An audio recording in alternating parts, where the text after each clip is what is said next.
The sun was starting to set as 12-year-old Andrew walked home from basketball practice, his sneakers scuffing against the sidewalk. His shoulders ached from shooting hoops for hours, but a smile stayed on his face. Coach had said he was improving. Maybe he even makes starting lineup next season. Andrew wasn't supposed to be walking through this part of downtown. His mom always told him to take the bus straight home to their apartment on the east side. But the team had practice late, and he'd missed his usual bus. The next one wouldn't come for 45 minutes, so he decided to walk. This neighborhood was different from his. Clean streets lined with fancy shops, restaurants with people eating at tables outside, and cars that cost more than what his mom made in a year. "Just keep your head down and keep walking," he whispered to himself, pulling his hoodie a little tighter despite the warm spring air. Some of the restaurant customers glanced at him as he passed, their eyes lingering a bit too long. Andrew was used to this, being watched, being seen as out of place. As he passed an outdoor cafe called the Copper Spoon, something caught his eye. Under a recently vacated table, something black and square lay on the ground. Andrew slowed down, then stopped. He glanced around to see if anyone was watching, then quickly bent down. It was a wallet, not the kind of wallet his uncle carried, worn and held together with duct tape, but a thick, soft leather one that felt expensive in his hands. Andrew looked around again.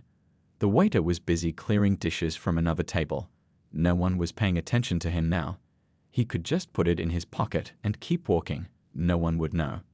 His heart beating faster, Andrew opened the wallet.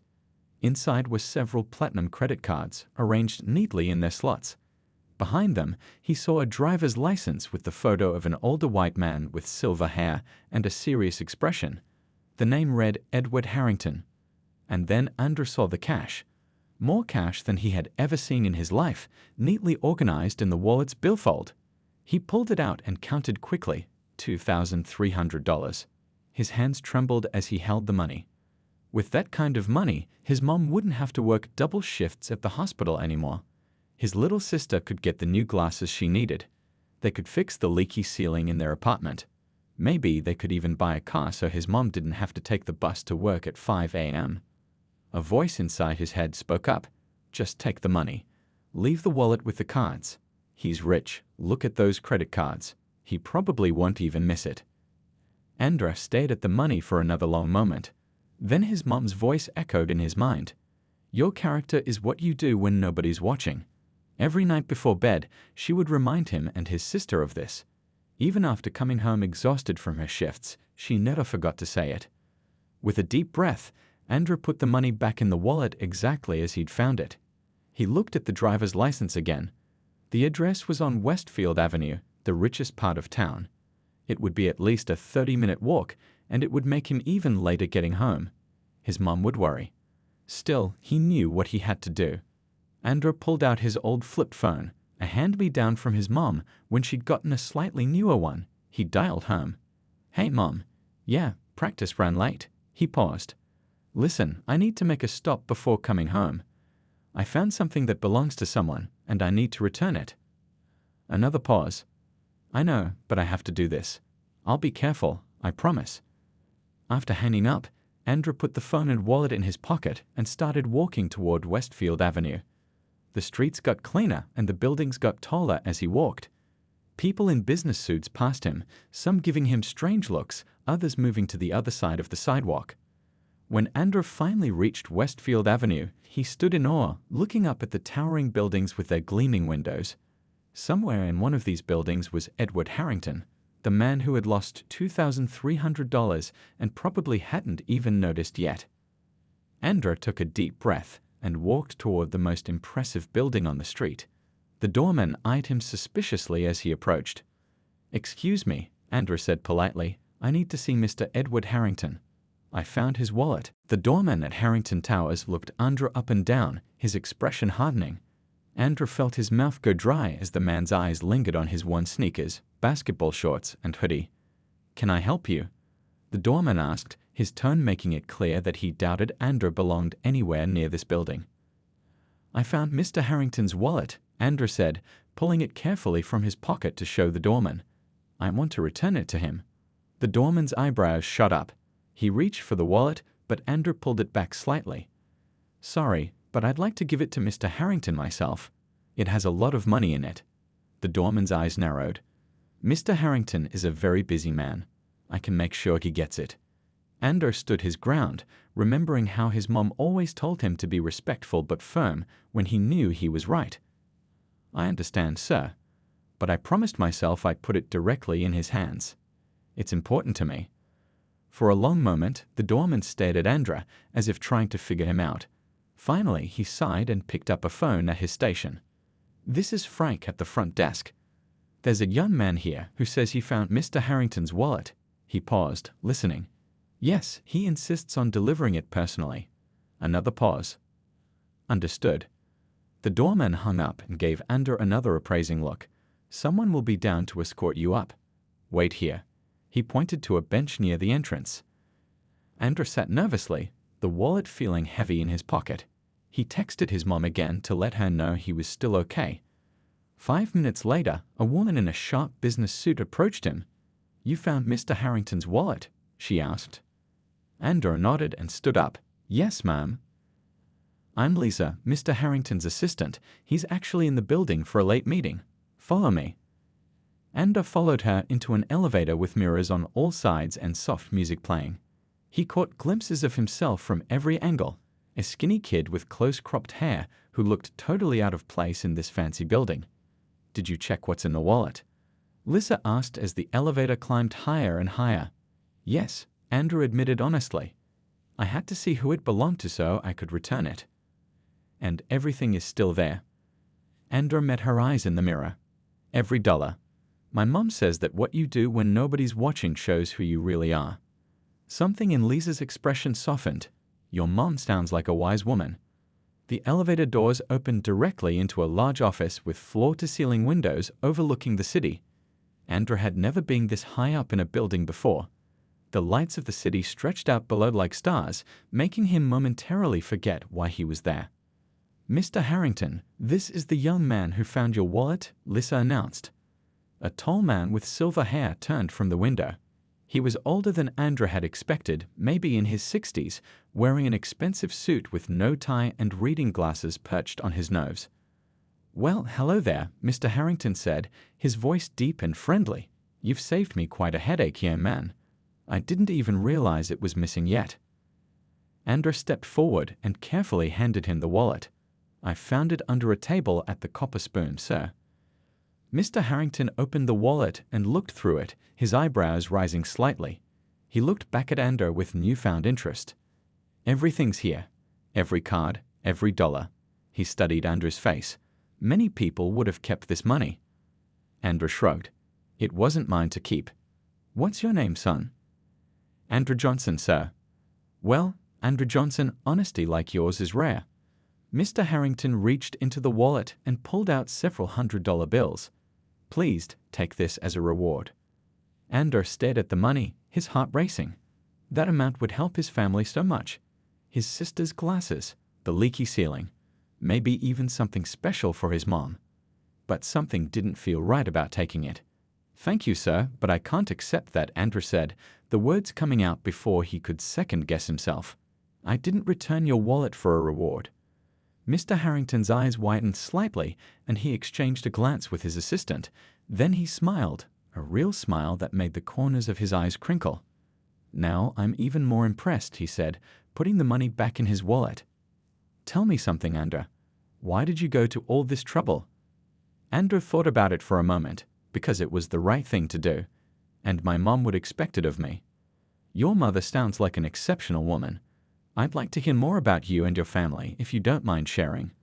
And just like that, Andor found himself sitting in a leather chair across from one of the richest men in the city, talking about basketball, his dreams of college, and his mom who worked double shifts to keep their family afloat. Before Andor knew it, an hour had passed as he sat talking with Mr. Harrington. He'd never met anyone who listened so carefully to everything he said. The businessman asked about his school, his favorite subjects, and seemed genuinely impressed when Andor mentioned his love for computers. "I taught myself some coding from library books," Andor explained, growing more comfortable. "The librarian lets me use the computer there after school sometimes. I made a simple game last month." "A self-taught programmer." Mr. Harrington leaned forward. That takes dedication. Andra shrugged. It's just interesting to me. I like solving puzzles, and coding is like figuring out a really big puzzle. Mr. Harrington nodded thoughtfully, then glanced at his watch. It's getting late. Do you need a ride home? I can have my driver take you. Andrew's eyes widened. He completely lost track of time. My mom's probably worried sick. He pulled out his phone and saw 3 missed calls. I should call her. Please do, Mr. Harrington said, gesturing to a corner of the office for privacy. Andra dialed quickly. Mom, I'm so sorry. I'm still at Mr. Harrington's office. We got to talking, Andra, do you know what time it is? His mother's voice was tight with worry. I was about to call the police. I'm really sorry, Mom. Mr. Harrington offered to send me home in his car. Is that okay? There was a pause. Put this Mr. Harrington on the phone, right now. Andra walked back to the desk, embarrassment heating his face. My mom wants to talk to you, sir. Mr. Harrington took the phone without hesitation. Mrs. Johnson. Edward Harrington here. I want to apologize for keeping your son so late. He listened for a moment. Yes, I understand completely. He returned my wallet with a considerable amount of cash inside, and I'm extremely grateful. Another pause. Of course. My driver is very reliable and will bring him straight home. I can give you my personal number if that would make you more comfortable. Andrew watched as Mr. Harrington jotted down his number and read it to his mom. After a few more reassurances, he handed the phone back to Andra. She's still not happy with me, Andrew said after a quick goodbye to his mother. She's right to be concerned, Mr. Harrington said. The city can be dangerous at night. Lisa will take you down to meet my driver, Tom. He'll get you home safely. As they walked to the elevator, Mr. Harrington put a hand on Andrew's shoulder. Andra, I'd like to continue our conversation. Would it be possible for you and your mother to come back tomorrow? Perhaps around noon. I have a proposition I'd like to discuss with both of you. Andra blinked in surprise. A proposition? Yes, something I think could benefit us both. But I'd like your mother's input as well. Oh, okay. I'll ask her. Excellent. And don't worry about transportation. I'll send Tom to pick you up. The ride home in Mr. Harrington's car was like nothing Andra had ever experienced. The black SUV had leather seats that felt like butter and a privacy window separating them from the driver. Tom, a friendly middle-aged man with a kind smile, didn't treat Andra like a kid from the east side, but spoke to him with respect. When they pulled up to Andra's apartment building, some of the neighborhood kids playing outside stopped to stare at the fancy car. Andra felt a mix of embarrassment and pride as he stepped out. Noon tomorrow, young man, Tom reminded him. I'll be here at 11:30 to pick you and your mother up. Andra's mom was waiting at the door of their small apartment, arms crossed and lips pressed into a thin line. But when Andra rushed in and hugged her, her expression softened. I'm sorry for worrying you, Mom, he said immediately. She hugged him back tightly. Don't you ever do that to me again. I thought. She didn't finish the sentence, but Andra knew what she meant. In their neighborhood, kids sometimes disappeared. Mr. Harrington wants us to come to his office tomorrow at noon, Andra said as they sat at their small kitchen table. He's sending his driver to pick us up. His mother looked skeptical. What does a rich businessman want with us? He said he has a proposition, something that could help us both. She didn't look convinced. We'll see. Later that night, as Andra lay in bed, he couldn't sleep. His mind kept replaying the events of the day, finding the wallet, the long walk to Harrington Towers, the conversation with Mr. Harrington. What kind of proposition did the millionaire have in mind? And why him, just a regular kid from the east side? Whatever it was, tomorrow would change everything. Andra could feel it. The next morning dawned bright and clear. Andra woke up earlier than usual, his stomach fluttering with nerves. He found his mom already in the kitchen, ironing her best blouse, the navy blue one she saved for special occasions. You're really coming? Andra asked, surprised. His mom was supposed to work a shift at the hospital today. She gave him a look. You think I'm letting you go alone to meet some millionaire who suddenly has a proposition for my son? I called in and took a personal day. Andra smiled. His mom was always looking out for him, even when it meant losing a day's pay they could barely afford to miss. What do you think he wants? Andrew asked, pouring himself a bowl of cereal. His mom shook her head. I don't know, baby. Just remember, we don't need anything from anybody. We've gotten by on our own all this time. Andrew nodded, but secretly wondered if this could be the break they needed. Maybe Mr. Harrington would offer him a reward after all, something his mom wouldn't be too proud to accept. At exactly 11:30, Andrew's little sister, who had been watching out the window, called out, It's here. The black car is here. Andrew and his mom looked at each other. His mom took a deep breath, straightened her blouse one more time, and nodded. Let's go see what this is all about. The neighbors were definitely staring now as Andrew and his mom walked toward the gleaming black SUV. Tom, the driver, stepped out and opened the door for them with a respectful "Good morning, Mrs. Johnson." Take care of the apartment. Don't open the door for anyone, his mom reminded his sister, who was staying with the neighbor from across the hall. The ride downtown was quiet. Andrew's mom stared out the window, her hands clasped tightly in her lap. Andrew could tell she was uncomfortable with the luxury surrounding them. Mr. Harrington seemed really nice, Mom, Andrew said, trying to ease her tension. She gave him a small smile. We'll see. When they arrived at Harrington Towers, they were escorted directly to the top floor. This time, they entered a different room. A large conference room with a view of the city. Mr. Harrington stood when they entered, walking over to greet Andrew's mom with an extended hand. Mrs. Johnson, it's a pleasure to meet you. I'm Edward Harrington. Andrew's mom shook his hand firmly. Patricia Johnson, my son says you wanted to speak with us. Yes, please, have a seat. Can I offer you some coffee? Water? Perhaps some lunch? Just water is fine, she said, maintaining her composure despite the opulent surroundings. Once they were seated with glasses of water, Mr. Harrington leaned forward. Mrs. Johnson, you've raised an extraordinary young man. In a world where many would have kept that wallet, or at least the cash inside, Andrew went out of his way to return it, completely intact. Andrew's mom nodded. I appreciate you saying that. We don't have much, but we have our principles. Those principles have clearly made an impression. Let me get to the point of why I asked you here. Mr. Harrington opened a folder in front of him. Our company runs a technology scholarship program for promising students. We provide mentorship, advanced computer equipment, and guaranteed college funding upon successful completion. He slid a brochure across the table. When Andrew told me about his self-taught coding skills and his passion for technology, I immediately thought he would be a perfect candidate. Andrew's eyes widened. A scholarship? College funding. It was beyond anything he dared to hope for. His mom, however, remained cautious. That's very generous, Mr. Harrington. But why my son? There must be thousands of kids who apply for this kind of opportunity. Mr. Harrington nodded. You're right to question this. The truth is, I believe character is as important as aptitude. Technical skills can be taught, but integrity like Andrew's is rare. He handed Andrew's mom another document. This is the formal offer. The program includes weekly mentoring sessions, a top-of-the-line laptop for Andrew to keep, and entry into our summer coding camp. All expenses paid. Patricia Johnson read through the document carefully, her expression giving nothing away. And what do you get out of this, Mr. Harrington? He smiled. A fair question. My company benefits by identifying and nurturing talent early. Many of our scholarship recipients eventually work for us. But there's no obligation. The only requirement is that Andrew maintains good grades and participates fully in the program. Andrew could hardly breathe as he waited for his mom's reaction. This was better than anything he could have imagined when he picked up that wallet.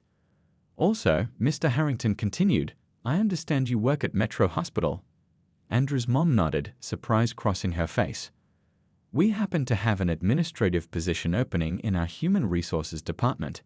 Better hours, significantly better pay, and full benefits. If you're interested, I'd like to arrange an interview for you next week. Andrew watched as his mom's composed expression finally cracked, revealing the shock beneath. This wasn't just about him anymore. Why would you do all this for us? She asked, her voice barely above a whisper. Mr. Harrington's expression softened. Because sometimes, Mrs. Johnson, the world needs to reward good people, not just for returning a wallet, but for raising a child who knows the right thing to do without being told. Andrew and his mom left Harrington Towers in a daze. The black SUV drove them home, but neither spoke much during the ride. It was too overwhelming: the scholarship, the job offer, the sudden change in their fortune. When they arrived at their apartment building, Tom promised to be in touch soon about the next steps. That evening, their small kitchen table was covered with the brochures and papers Mr. Harrington had given them. Andrew's little sister, Tanya, bounced around excitedly as their mom explained what had happened. "So Andrew's going to be rich now?" Tanya asked, her eyes wide behind her scratched glasses. Their mom laughed, the first real laugh Andrew had heard from her in weeks. "No, baby. But he's going to have opportunities. Big ones." Andrew stared at the laptop specifications listed in the scholarship package. A computer 10 times more powerful than the old desktops at the library. His very own. It didn't seem real. "What about the job, Mom?" he asked quietly. "Aren't you going to take it?"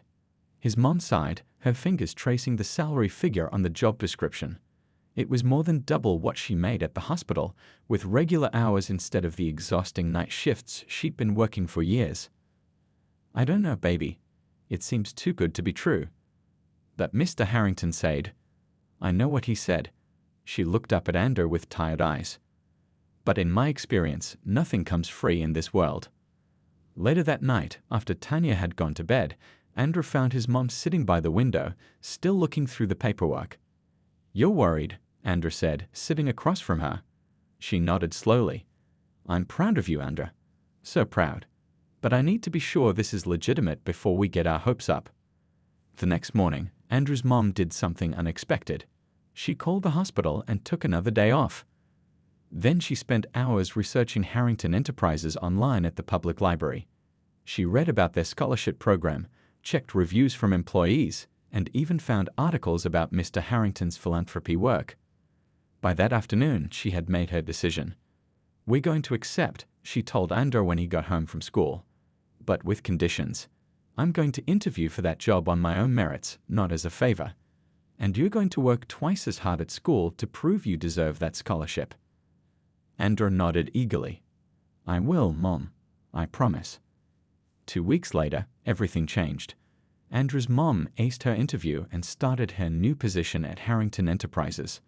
Her employee benefits package included better health insurance, which meant Tanya could finally get new glasses. Andrew received his laptop at a small ceremony where Mr. Harrington personally welcomed him and 4 other scholarship recipients into the program. Looking around at the other kids from different neighborhoods and backgrounds, Andrew felt a strange mix of belonging and determination. His first mentoring session was with a software engineer named David, who spent 2 hours teaching Andrew about advanced programming concepts. Andrew soaked up the knowledge like a sponge, asking so many questions that David laughed and said, "Slow down, kid, we've got plenty of time." But Andrew couldn't slow down. For the first time in his life, doors were opening, and he was running through them as fast as he could. One evening, as Andrew worked on a coding project in their small living room, his mom watched him from the kitchen. Her new job didn't leave her as bone-tired as the hospital work had, and she even started taking online classes herself. "You know," she said, drying a dish, "sometimes good things happen to good people." Andrew looked up from his laptop and smiled. "Like when you find a wallet." She laughed. "Like when you make the right choice, even when nobody's watching." She put down her towel and came to kiss the top of his head. "I always knew you were special, Andrew. Now the world's going to know it too." That night, as Andrew lay in bed, he thought about how much had changed in just a few weeks, all because he'd made one honest choice. One moment of integrity had altered their path forever. As he drifted off to sleep, he wondered what other amazing things might lie ahead. The answer would come sooner than he expected. 6 months flew by faster than Andrew could have imagined. His world had expanded in ways he never thought possible. The weekly mentoring sessions had turned into twice weekly, with Mr. Harrington occasionally stopping by to check on his progress. Andrew's grades had improved from B's to straight A's, and his coding skills had advanced so rapidly that even his mentor David seemed impressed. "You've got a natural talent," David told him one afternoon as Andrew debugged a complex program. "I've been teaching kids for years, and I've never seen anyone pick this up so quickly." At home, things were different too. His mom came home with stories from work instead of the bone-deep exhaustion that used to follow her hospital shifts. Tanya's new glasses had given her confidence, and her grades were improving too. They'd even managed to save enough for a used car, a sensible sedan that his mom drove to work with pride. But the biggest change came on a rainy Tuesday in November when Mr. Harrington himself called their apartment. "Anda," he said, his deep voice crackling through the phone line, "how would your family feel about moving?" Andrew's heart skipped a beat. "Moving, sir? There's a 3-bedroom apartment in a building not far from our offices. It's company-owned, typically reserved for visiting executives. But it's sitting empty, and I thought of your family." Andrew's mom had been listening from the kitchen. She took the phone gently from his hand. "Mr. Harrington, this is Patricia." "That's very generous, but we couldn't possibly." "It's not charity, Mrs. Johnson," Mr. Harrington interrupted smoothly. "Consider it part of your employment package. The building is closer to the office for you, closer to the mentorship center for Andra, and in a better school district for both children. You'd pay a reasonable rent, well below market rate, but enough to maintain your independence." Andra watched his mom's face as she listened, her expression shifting from suspicion to consideration. "Can we think about it?" she finally asked. "Of course. The offer stands whenever you're ready." 2 weeks later, they toured the apartment. It was nothing like the cramped place on the east side. This one had big windows that let in streams of sunlight, a kitchen with appliances that actually worked, and best of all, a small study where Andrew could work on his coding projects without sitting at the kitchen table. Tanya ran from room to room, eyes wide with disbelief. "Is this really going to be our home?" she kept asking. Their mom looked both excited and scared. "We need to talk about this as a family," she said that night after Tanya had gone to bed. "Moving means leaving behind everything we know. Our neighbors, our community." Andrew nodded. The east side might be rough, but it was home. The neighbors looked out for each other. Mrs. Wilson from across the hall had watched them grow up. Mr. Pate at the corner store sometimes slipped extra groceries into their bag when money was tight. "But it also means opportunities," his mom continued, her voice soft. "Better schools, safer streets, a fresh start." They moved in December, just before Christmas. Their old furniture looked small in the new space, but they didn't care. They hung colorful curtains to brighten the walls and placed their family photos everywhere to make it feel like home. The first night in their new apartment, Andrew couldn't sleep. He got up and went to the window, looking out at the city lights. From this height, he could see both worlds. The gleaming downtown towers where Mr. Harrington worked, and in the distance, the familiar glow of his old neighborhood. His mom found him there, wrapping a blanket around his shoulders. "Having second thoughts?" she asked quietly. Andor shook his head. "Just thinking about how much has changed. All because of a wallet." His mom smiled. "Not because of a wallet, because of what you chose to do with it." She squeezed his shoulders. "I'm so proud of you, Andra. But remember, with all these advantages comes responsibility." "I know," Andra said. "I want to help others the way Mr. Harrington helped us." His mom kissed his forehead. "That's my boy. Always thinking of others." As he finally drifted off to sleep that night, Andrew made himself a promise. Someday, when he had the means, he would find ways to create opportunities for kids like him, kids with potential who just needed someone to believe in them. Little did he know that chance would come sooner than he expected. 4 years passed like a dream. Andrew was now 16, taller and more confident, but with the same honest eyes and warm smile. He had grown into one of the top students at his new school and the star pupil of Harrington Enterprises' technology program. His coding skills had become so advanced that he had created 3 popular apps, including one that helped connect community resources with families in need. On a sunny spring morning, Andrew found himself back in Mr. Harrington's office, not as a nervous 12-year-old, but as a young man with purpose.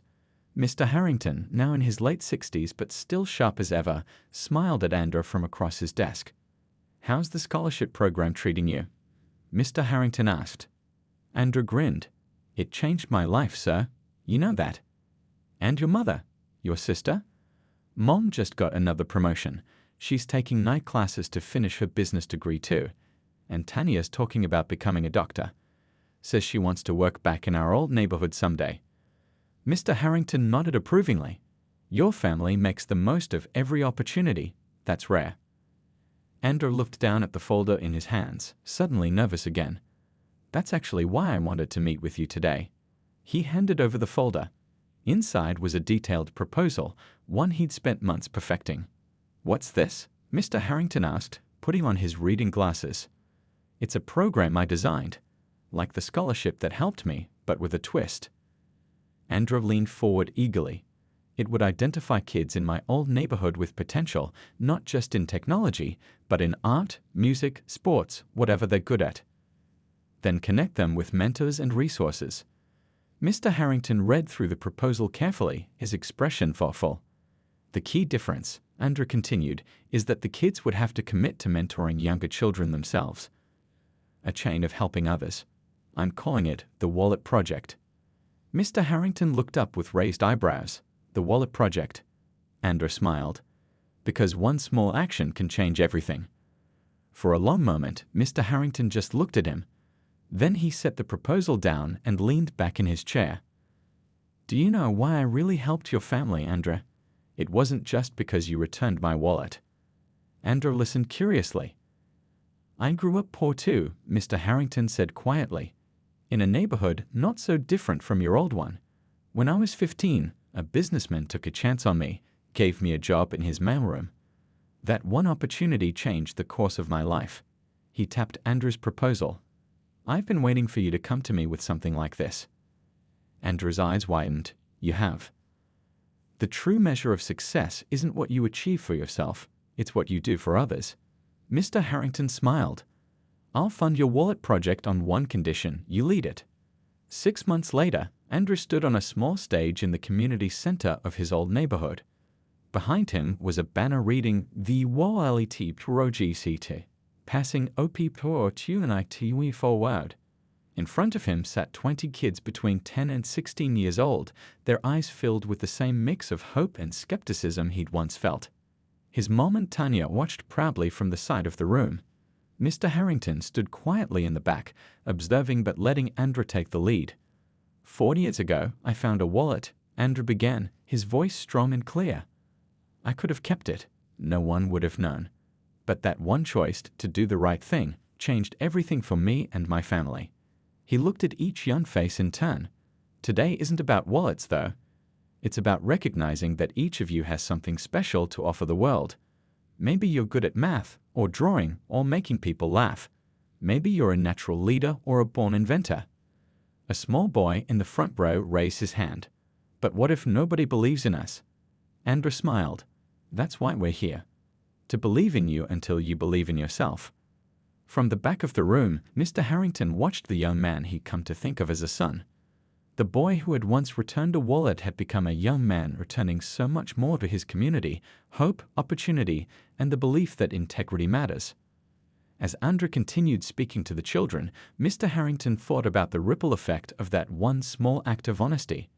These 20 children were just the beginning. They would touch 20 more lives, and those 20 would touch others. All because a 12-year-old boy had made the right choice when no one was watching.